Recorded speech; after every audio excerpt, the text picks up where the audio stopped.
BJP के रुकने parliament D Arvind के एक रिमार्क पर तेलंगाना में एक बड़ा तनाज़ा पैदा हो गया है। इसमें उन्होंने कहा था कि अवाम किसी भी जमात को वोट देते हैं तो उसकी अहमियत नहीं है, लेकिन सिर्फ बीजेपी ही कामयाब होगी। बीआरएस ने इलेक्शन कमीशन ऑफ इंडिया से मुतालबा किया कि वो इस रिमार्क का सख्त नोट ले।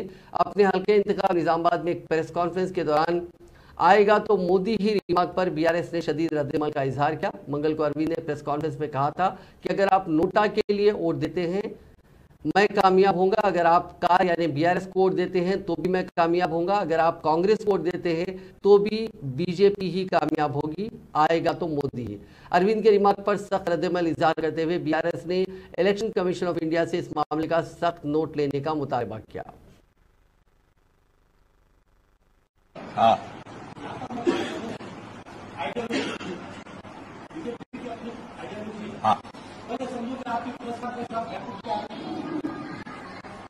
मैं भाई साहब, आप नोटा पे डालो मैं ही जीतूंगा, आप गाड़ी पे कार पे डालो मैं ही जीतूंगा, आप हाथ पे डालो जीतेगा तो कमल ही।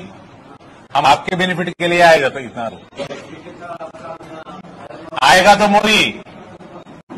पर हम एरोगेंस से बात नहीं कर रहे, हम सेवा करके आपके पास आए। इसलिए मैं बोला अगर जितना भी डेटा मैं बोल रहा हूं इसमें गलत है तो बताओ। पत्थरबाजी नहीं हुआ तो बुलडोजर भी नहीं चलता। क्या क्या आप पूछिए, मैं नहीं अब उसका मैं आपको क्वेश्चन पूछो, आप जो भी पूछना है पूछो, मैं आंसर देके जाऊंगा। पत्थर बरसे तो ही बुलडोजर को काम है, नहीं तो बुलडोजर को क्या काम है भाई? रोड कॉन्ट्रैक्ट में काम कर